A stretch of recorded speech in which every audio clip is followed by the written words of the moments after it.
Apple recently announced their iPhone 12 lineup, and there are some really interesting new things that I want to talk about. But there's also something else that is looming over the iPhone 12, COVID-19. Now, talking about COVID is absolutely terrible for the YouTube algorithm, so if you wouldn't mind, please hit that like button if you want to give me a fighting chance. Thank you very much, and let's jump into it. I feel like every time Apple releases a new iPhone, there are articles that shout doom and gloom saying how this iPhone will have disappointing sales, and essentially every one of those articles ends up being wrong. The iPhone always sells well, and the iPhone always leads to record profits for Apple, a now over $2 trillion company. This year, though, I'm less confident that the iPhone 12 will be a smash hit. Now, I'm not saying I think the iPhone 12 is going to do poorly. In fact, I'm sure it'll sell quite well. I'm just less confident that this year Apple is going to have the best iPhone launch they've ever had. My assumption that people are less than excited to purchase an iPhone right now is based on more than just the high level of economic uncertainty in the United States right now. Honestly, that would be a video within itself. I think the effects of this pandemic, societally, are also going to negatively affect iPhone sales. I actually bought this iPhone 11 at launch as a placeholder while waiting for this year's model. After my iPhone 10 trade-in, I actually got this for a little bit under $400. So while I was reflecting on whether or not I wanted to upgrade this year, I actually thought this would be a good time to just think about why we upgrade phones generally. I mean, why do people typically want a new phone? Their battery life is terrible, their phone is slow, they see a feature that would greatly improve their lives. These things matter a lot, normally. I mean, in 2020, how often are you using your phone until it dies somewhere that you also just couldn't plug it into a charger? In fact, how often are you using your phone at all? I mean, aside from things like, Reddit, YouTube, Twitter, whatever, these are all things that could be done on a 5-year-old $200 smartphone. The iPhone is a mobile tool for our untethered lives, but with such a massive shift to remote work, I don't know, I feel pretty tethered. Now hear me out. I mentioned in my last video that my commute used to be an hour long each way, but now it is literally seconds. My hour-long commute gave me time to watch videos, listen to podcasts, or even play games on the subway once in a while. Now what? How much do you care about how thin your phone is when you're hardly even carrying it around? My phone sits on this wireless charging stand for 80% of my workday, and then either on my bedside table or some random ledge in my house for the rest.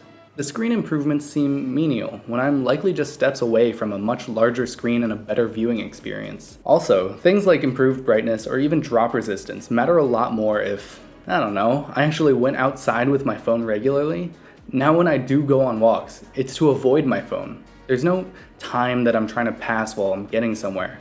I'm just walking. Plus, when I am home and I want to play games, I have my Switch or my PC, which are not even close in terms of how much better they are compared to iOS gaming.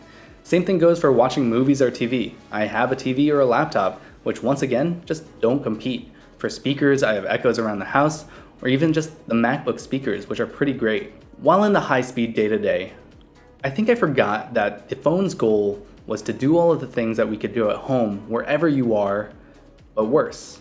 And we were okay with worse because it allowed us to have this pocketable machine that does a great job of distracting us during the mundane moments in our lives, and now we simply have the better options around us more frequently. Even something as pivotal as battery life. I actually got this phone because my iPhone X's battery life was terrible.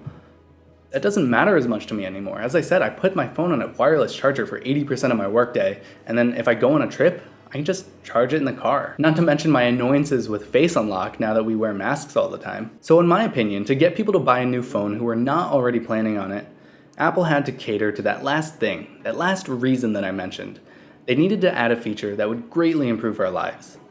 But they didn't. I'm also not saying anything negative about the product team. I mean, these devices get designed and planned a year, if not more, in advance. So they were just looking to create a better version of what was already a great phone. And that works almost every time. Almost. A product's value for all of its performance and design is surprisingly situational. What I would have paid while I was commuting and on the go more often, $800 for a new iPhone didn't feel that ridiculous to me a few months ago. But now, it kind of does. Now I know that I seemed like I had a little bit of a negative approach on the iPhone 12, but that's not the case. I think the iPhone 12 pushes Apple's products in a good direction, and it seems to improve on the most fundamental parts of the user experience, like speed, screen, camera, and the build quality. And at some point, these things will become important to me again, but until our society can beat COVID-19, COVID-19 beats iPhone 12. Thanks for watching this video. I hope you enjoyed it. I just wanted to talk about some iPhone stuff that has been on my mind for a little bit. If you did enjoy it, hit that like button for the YouTube algorithm, as COVID is gonna suppress this all the way to the bottom. I don't know. Subscribe if you want to hear more from me, and I'll talk to you again soon.